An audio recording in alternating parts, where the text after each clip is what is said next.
नमस्कार दोस्तों, अपने YouTube channel general history number 1 में आपका स्वागत है। आज हम पढ़ेंगे फिजिकल ज्योग्राफी का जो क्लाइमेटोलॉजी में आता है ईयर बेल्ट। और ईयर बेल्ट में लैटिट्यूड पढ़ेंगे कि विभिन्न अक्षांशों में कैसे दिनों की दूरी, उसका समय की अवधि की अवधि कैसे बढ़ती और घटती है, कितने अक्षांशों, दोनों अक्षांशों के बीच में जैसा कि दूरी 111 किलोमीटर होती है, तो उसी के अनुसार आज हम पढ़ेंगे। यहाँ बोर्ड पे जो लिखा हुआ है तो उसी के बारे में बताएंगे। ठीक, आगे इसके पहले, इसको जानने से पहले हम देख लेते हैं कि हमारा ग्लोब पर अक्षांशों की संख्या टोटल कितनी होती है। तो अक्षांश हमारे टोटल 180 और देशांतर हमारे जो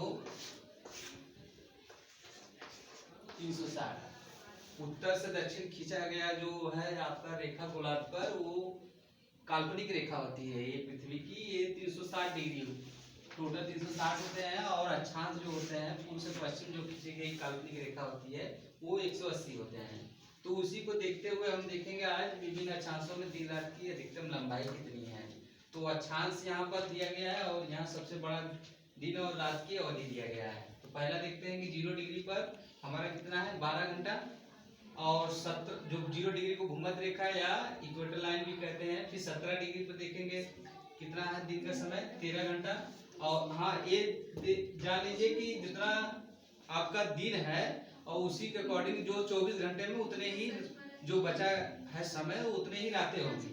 तो 17 डिग्री पर 13 घंटा और 31 डिग्री पर आपका 14 घंटा, 41 डिग्री पर 15 घंटा और 49 डिग्री पर 16 घंटा।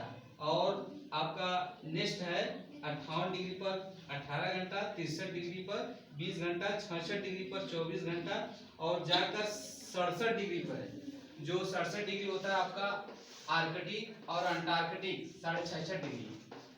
तो यहाँ पर 67 मान लिया गया। तो उस क्षेत्र पर आपका एक माह का दिन होता है, एक माह की रात। और फिर उसके बाद आपका नेक्स्ट है 69 डिग्री पर 2 माह का दिन, और 78 डिग्री पर 4 माह का, और 90 डिग्री जो पोलर यानी कि ध्रुव वाला क्षेत्र है, ध्रुव वाला पोल वाला क्षेत्र है, नॉर्थ और साउथ। तो इस पर कितना होता है, 6 महीने का दिन और 6 महीने का रात। और एक और नोटेड है कि 0 डिग्री जो भूमध्य रेखा पर 12 घंटा के दिन और रात वर्ष पर्यंत रहती है। और यह आपका दिन और रात का कितना अंतर था, ये हम 0 डिग्री से लेकर 90 डिग्री पोलर रीजन तक हम यह उत्तरी से और दक्षिणी गोलार्ध पर देखें। और इसका प्रमुख कारण क्या है, जलवायु का अंतर। जो आपका अक्षांश होता है प्रमुख है वो जलवायु का, मौसम का अंतर बताता है। और देशांतर क्या है, विभिन्न देशों और स्थानों का समय और दिन को बताता है। ठीक,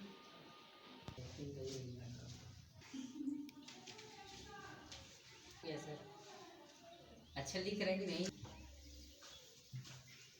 सर, हो गया ना? अच्छा। तो नोट, ये 0 डिग्री जो है भूमध्य रेखा को वर्ष भर 12 घंटे दिन एवं रातें पाई जाती हैं। आप लोगों को समझ में आया? यस आगे सर। तो आज ये टॉपिक समाप्त होती है। आप लोगों का धन्यवाद। कल नेक्स्ट टॉपिक मिलेगा क्लाइमेटोलॉजी का, जिसमें हम विभिन्न गैसों के बारे में पढ़ेंगे। ठीक।